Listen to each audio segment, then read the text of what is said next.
5월 18일 저녁 예배 나오신 여러분들 주의 이름으로 환영합니다. 저는 오늘 오전에 미국에 들어왔습니다. 여러분들 기도해 주셔서 치과 치료 잘 마치고요. 또 안전하게 들어왔습니다. 오늘 저기 예배 이후에 또 저녁에 이제 잠을 자야 되는데 시차 적응 잘 할 수 있도록 기도해 주시기 바랍니다. 지금 24시간 이상 잠을 잘 자지를 못했어요. 비행기에서 잠시 졸다가 그렇게 해서 지금까지 이제 버티고 있는데 오늘 저녁에 잘 잘 수 있도록 기도해 주시길 바랍니다. 먼저 하나님 앞에 찬양 드리겠습니다. 새 찬송가 10장입니다. 전능왕 오셔서 찬양같이 올려드립니다.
기도드리시겠습니다. 아버지 하나님, 5월 18일 목요일 하루를 저희들에게 허락하심을 인해 감사를 드립니다. 또 우리의 삶의 모든 자리에서 함께해 주심을 인해서 감사를 드립니다. 5주 동안에 치과 치료 마치고 또 미국에 오늘 잘 들어오게 하신 것도 감사합니다. 또 이 저녁 예배 준비해서 드릴 수 있도록 하시니 감사합니다. 오늘 성도들의 하루의 삶 가운데 함께해 주셔서 하루의 일과를 은혜 가운데 마치고 주 앞에 나와 예배할 수 있도록 허락하시니 감사합니다. 이 예배를 통해 영광을 받으시옵소서. 특별히 말씀을 통하여 하나님의 뜻을 분별하게 도와주시고 또 우리의 삶에 그 말씀을 적용하게 하옵소서. 예수 그리스도의 이름으로 감사하며 기도드립니다. 아멘. 이 시간 받을 하나님의 말씀 사무엘하 19장 9절부터 15절까지의 말씀입니다. 우리 말씀을 같이 받도록 하겠습니다.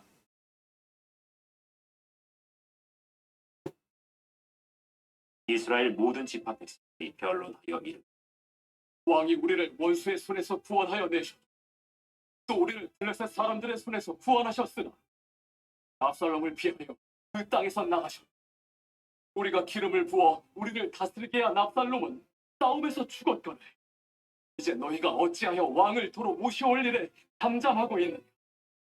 다윗 왕이 사독과 아비아달 두 제사장에게 소식을 전하여 이르되 너희는 유다 장로들에게 말하여 이르기를 왕의 말씀이 온 이스라엘이 왕을 왕궁으로 도로 모셔오자 하는 말이 왕께 들렸거늘 너희는 어찌하여 왕을 궁으로 모시는 일에 나중이 되느냐?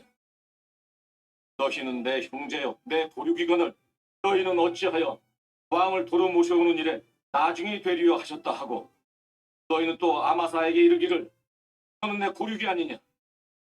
내가 요압을 이어서 항상 내 앞에서 지휘관이 되지 아니하면 하나님이 내게 벌 위에 벌을 내리시기를 바라노라 하셨다 하라 하여 모든 유다 사람들의 마음을 하나같이 기울게 하되 그들이 왕께 전가를 보내어 이르되 당신께서는 모든 부하들과 더불어 돌아오소서. 왕이 돌아와 요단에 이르되 유다 족속이 왕을 맞아 요단을 건너가게 하려 길갈로 오니라.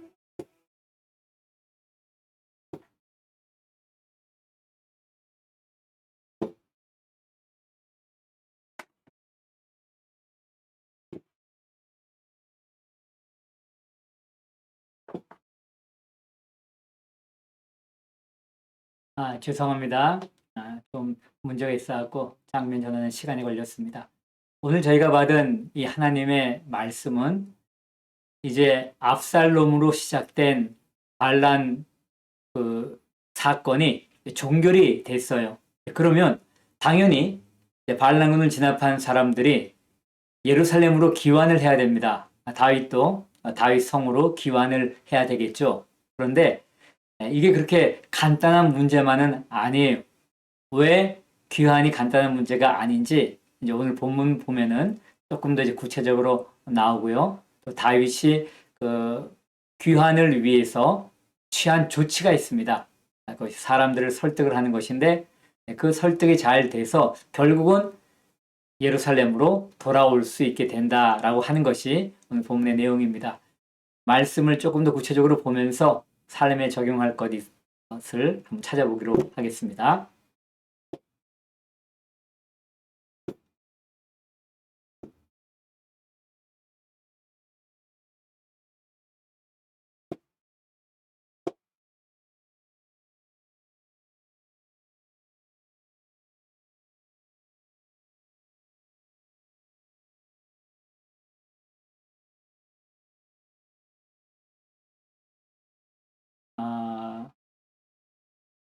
이게 새로운 시스템으로 하다 보니까는 지금 카메라 위치를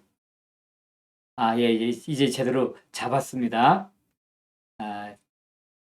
한국에서 하는 방송하고 전혀 다른 방식으로 지금 이게 하다 보니까는 제가 약간 또 시간이 지체가 됐네요.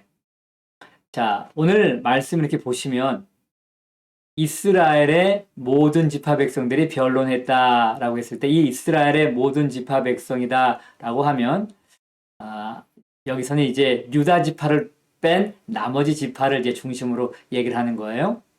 자, 그러면서 이제 하는 얘기가 왕이 우리를 원수의 손에서 구원을 했다라고 하고 또 블레셋 사람들의 손에서도 구원을 했다라고 해요.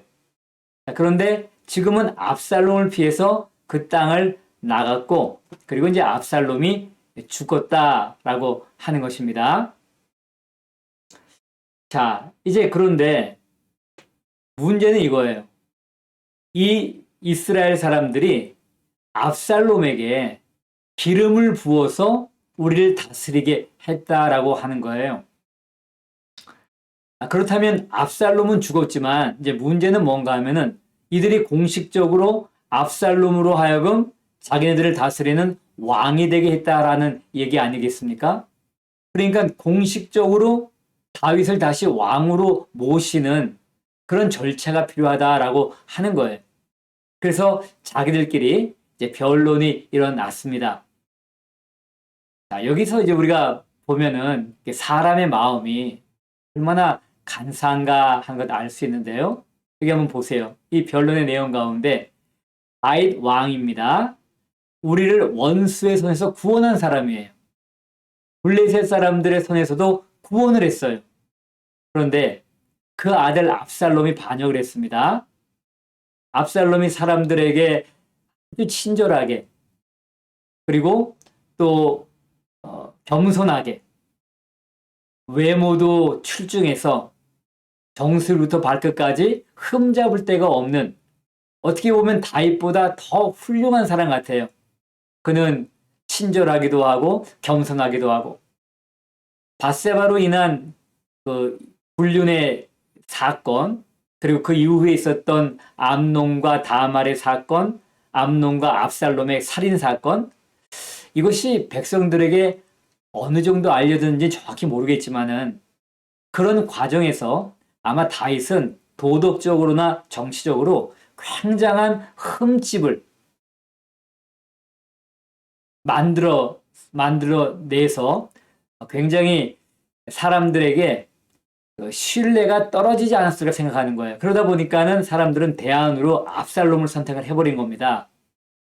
자기네들이 원수의 손에서 구원을 받고 블레셋 사람들의 손에서 구원을 받았다는 걸 알았음에도 불구하고 말입니다. 자, 이걸 이제 다른 생각 한번 으로 친다 그러면은, 아무리 압살롬이 그들에게 잘해줬다 한들 압살롬은 원수의 손에서 구원한 사람도 아니고 블레셋 사람들의 손에서 구원한 사람도 아닌데 사람들이 굉장히 쉽게 마음이 변했죠. 사실 압살롬이 한 건 별로 없습니다. 근데 우리도 이제 이런 마음이 될 때가 많다는 얘기예요. 사람과 사람과의 사이도 마찬가지겠지만 한번 주님과의 관계 한번 생각해 보면 어떨까요? 주님이 우리 위해서 십자가에 달려 돌아가시고 우리에게 큰 구원의 일을 해주신 것 우리 감사하잖아요. 알죠?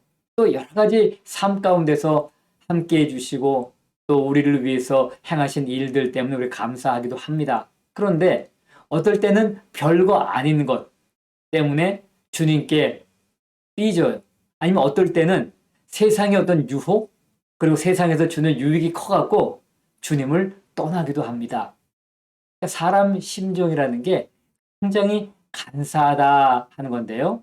혹시 우리는 그렇지 않은가? 여기 나오는 이스라엘 백성들이 인간 왕 다윗과 압살롬 사이에 저울질하다가 다윗 압살롬 쪽으로 갔다가 압살롬이 죽으니 다시 자기 쪽으로 이제 붙으려고 한다 하는 건데, 뭐 우리는 그런 것보다는 주님과의 관계 한번 적용해 봤으면 좋겠습니다. 우리 자신은 어떤가? 주님이 우리를 구원하시는 구원, 여러 가지 또 우리 삶 가운데 행하신 다양한 구원의 은혜들이 있는데요. 우리 지금 주님을 어떻게 섬기고 있는가 한번 돌아볼 그런 기회가 될 수가 있을 것입니다. 자, 이제 이런 이야기가 오고 간다 하는 것이 다윗에게 들어갔어요. 다윗의 정보망에 이제 잡힌 거죠. 다윗에게 보고를 하니까 다윗이 이런 행동을 취합니다. 사독과 아비아달은 다윗이 있는 마하나임 쪽에 글로 가지 않았죠? 어디 있었어요? 이들은 예루살렘에 있었습니다. 예루살렘에서 어떻게 했죠? 소식이 오면은 다윗에게 알리는 거예요. 이 제사장들에게 이제 소식을 보내서 이 얘기를 하는 겁니다. 어떤 얘기인가 하냐면은 유다 장로들에게 말하기를 왕의 말씀이 온 이스라엘의 왕을 왕궁으로 도로 모셔오자 하는 말이 왕께 들렸거늘 너희는 어찌하여 왕을 궁으로 모시는 일에 나중이 되느냐 라고 이제 이 얘기를 하는 거예요. 그러면서 이들을 설득하기 위해서 이런 얘기를 합니다. 너희는 내 형제요 내 고륙이거늘 너희는 어찌하여 왕을 도로 모셔오는 일에 나중이 되리오 라고 하는 것입니다. 어떻게 보면 굉장히 유다 지파를 생각해 주면서 너희가 나를 다시 모셔오는 일에 좀 앞장을 서라. 그게 좋지 않겠냐? 우리는 다 친족 아니냐? 이런 얘기 하는 것 같아요. 근데 이제 왜 다윗이 이렇게까지 행동을 해야 했을까? 자, 이제 하나만 더 봅시다. 유다 장로들에게 언지를 준 것뿐만 아니라 이제 이런 조건도 붙입니다. 또 아마사에게 이르기를 너는 내 고륙이 아니냐? 내가 요압을 이어서 항상 내 앞에서 지휘관이 되지 아니하면 하나님이 내게 벌이의 벌을 내리시기를 바라노라 하셨다 하라 한 거예요. 도대체 이게 무슨 말인가? 이 아마사는 압살롬이 임명한 군 사령관이에요. 즉 아마사는 반란군의 군사령관입니다. 반란군의 군사령관. 그러니 죽어도 아주 1순위로 죽을 사람 아니었어요. 반란군에 간함해서 군사를 이끌고 전쟁을 일으켰으니까요. 그런데 그 아마사를 받아들이겠다는 얘기예요. 그뿐 아니라 요압을 대신해서 군사령관이 되게 하겠다 하는 얘기입니다. 만약 그렇지 않으면 내가 하나님께 벌을 받겠다라고 하는 거예요. 자, 왜 이렇게까지 얘기를 할 수밖에 없었냐 하면은 압살롬이 반역을 할 때 압살롬은 어디서 반역했습니까? 압살롬은 유다 지파 안에서 반역을 한 거예요. 그러니까 유다 지파가 거기에 중심 세력인 것입니다. 다른 지파들이 나중에 이제 함께 했지만은 반란이 커지니까, 그러나 그의 가장 핵심 세력은 다 유다 지파잖아요. 그래서 다윗은 이들을 마음을 돌리기 위해서 특별한 행동이 필요했다는 얘기예요. 다른 지파들은 반란군에 가입해서도 좀 멀어요. 그래서 우리가 뭐 판단을 잘못했다거나 뭐 이제 다윗 당신을 다시 왕으로 모시겠습니다, 이 정도 넘어가면 되는데, 아예 반란군에 있어서 중심 세력 역할을 한 사람들은 사실 그렇게 하기 힘들지 않겠습니까? 다윗이 우리를 받아들일까? 어떻게 되지 이거? 끝까지 저항을 해야 되나? 이럴 수가 있지 않겠어요? 그래서 그 유다 지파 장로들에게 너희는 내 형제요 내 고륙이다 라고 얘기를 하는 겁니다. 그 다음에 그 반란군의 중심 세력이었던 유다 지파, 그 가운데서 전체의 군 사령관을 지냈던 아마사를 처형하지 않고 내가 그를 받아들일 뿐만 아니라 통일된 나라의 군 사령관으로 만들겠다. 그것도 요압을 이어서 만들어 버리겠다라고 하는 거예요. 그러니 엄청난 포용 정책을 지금 보여주는 것입니다. 실제로 아마사는 다윗의 고륙이에요. 어떤 고륙이냐 하면은 아마사는 다윗의 조카예요. 그리고 아마사와 요압은 사촌지간입니다. 물론 압살롬하고도 다 사촌지간이에요. 아마사는 다윗의 조카고 다윗은 외삼촌이 되는 거죠. 자, 이제 이런 관계였어요. 그런데 이제 피비린내 나는 그런 싸움도 이제 하게 되었던 것이죠. 자, 이렇게 이제 다윗이 엄청난 제안을 하니까는 모든 유다 사람들이 마음을 하나같이 기울게 하매 마음이 그들에게 유다 사람 마음이 기울어졌다라고 하는 겁니다. 효과를 보았다라고 하는 겁니다. 그래서 그들이 왕께 전가를 보내 이르되 당신께서는 모든 부하들과 더불어 돌아오소서라고 하는 거예요. 그래서 다윗이 소개의 목적을 달성하게 된 것이다 라고 하는 것입니다. 근데 그것을 달성하기 위해서 다윗은 큰 모험을 하게 되는 거예요. 여러분 요압 장군 아시죠? 다윗에게 있어서는 없어서는 안 될 장군이면서 또 다윗을 가장 아프게 하는 가시와 같은 존재 요압이었습니다. 요압이 어떤 행동을 했나요?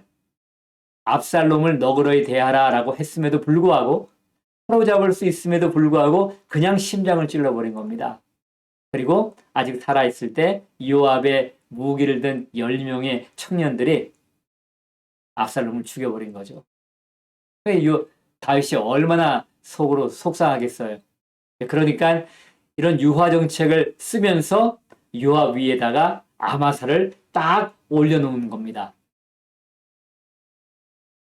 아마사를 중심으로 한 지금 반란군의 세력들을 전부 다 포용을 하면서 요압을 견제를 하고 일종의 뭐라 그럴까요? 강등이까지는 뭐 할 수 없겠지만은 뭐 사실은 그 지위가 낮아지는 거죠. 그런데 이런 거를 통해서 다윗은 돌아올 수 있었지만 또 다른 이 권력 투쟁, 그래서 또 다른 살인을 예비하게 되었다라고 하는 거예요. 다윗이 머리는 쓴 것 같지만은 그것으로 말미암아 또 아마사는 비명에 죽을 수밖에 없는 그러한 운명을 맞게 되었다라고 하는 것입니다. 자, 우리가 어떤 일을 결정하거나 할 때 사실 급한 거 처리하는 것 중요할 수 있어요. 어떻게 보면 다윗은 돌아가는 게 중요할 수 있죠. 그런데 꼭 이렇게까지 해야 될까? 지금 요압은 반란군을 진압한 군사령관 아니에요? 그런데 반란군을 진압한 군사령관이 있음에도 불구하고 반란군의 사령관을 반란군을 진압한 사령관의 위에 둔다라고 하는 것, 이게 지금 어디 무엇을 보든지 간에 이건 사실 맞지는 않죠. 그래서 무리수를 사실은 두게 된 것입니다. 자, 이 모든 것들의 이 배경은 사실 다윗이 죄의 씨앗을 뿌리게 됨으로 말미암아 그 여러 가지 일들이 파생되는데 그것을 정리하는 과정에서 일어난 일이다라고 하는 거예요. 그래서 우리가 어떤 일을 결정을 할 때 뭐 빨리빨리 문제를 해결하는 것도 중요할 수 있지만은 공정하지 못하게 일을 처리하게 되면은 또 다른 불행의 씨앗을 뿌리게 됩니다. 결국 우리가 나중에 알게 되지만은 아마사는 요압의 칼에 또 비명에 죽게 되는 거예요. 하나님께 우리가 늘 지혜를 달라고 해야 되고 급할수록 하나님이 주시는 지혜가 더 필요하다라고 할 수 있죠. 오늘은 여기까지 말씀 전하겠습니다. 잠깐 기도하겠습니다. 아버지 하나님, 백성들의 마음은 어떻게 보면 좀 갈대와 같죠. 그들이 다윗을 통해 큰 구원의 은혜를 그렇게 많이 입은 걸 기억을 하면서도 압살롬이 반역할 땐 선뜻 그의 편에 서서 다윗을 힘들게 했습니다. 그런데 그들이 이제 다윗이 또 권력을 다시 찾게 되니까 어떻게 그와 같이 갈 수 있는가 변론하면서 고민하는 모습을 보게 됩니다. 우리가 이 땅 살아갈 때 인간 사이에서 배신하거나 또 이익 갖고 저울질해서 신뢰를 버리는 것, 그건 뭐 당연히 나쁜 것일 것입니다. 그런데 더 나쁜 거는 주님과의 관계입니다. 세상에 한 발 놓고 주님 쪽으로 한 발 나서 좋을 때 모든 것이 편할 때는 주님 편에 있는 것처럼 하다가 좀 어렵거나 아니면 자기에게 큰 유익이 있다라고 한다면 세상적으로 기울어지는 마음은 저희는 없는지요. 신실하게 주님을 섬기는 주님의 종인지 우리 자신 한번 돌아보게 하옵소서. 그리고 중요한 일 결정할 때 그것이 당장에 눈에 보이는 유익은 줄 수 있겠지만은 만약 공정하지 못한 일이라고 한다면 그것을 통해 또 다른 어려움을 만들어낼 수 있다는 것 다시 한번 저희도 기억하게 도와주시옵소서. 예수 그리스도의 이름으로 감사하며 기도드립니다. 아멘. 여러분 공동체 성경 읽기 하셨나요? 하지 않으셨다면 이 밤에 해보시고요. 또 교회와 또 성도들, 특별히 연약한 성도들, 또 고통당하는 가정을 위해 기도해 주시기 바랍니다. 또 제가 오늘 미국에 도착했는데 아직 잠을 정식으로 자지를 못했어요. 24시간 넘어갔는데 오늘 밤 잘 자서 시차 적응 잘 할 수 있도록 기도해 주시길 바랍니다. 은혜로운 밤 되십시오.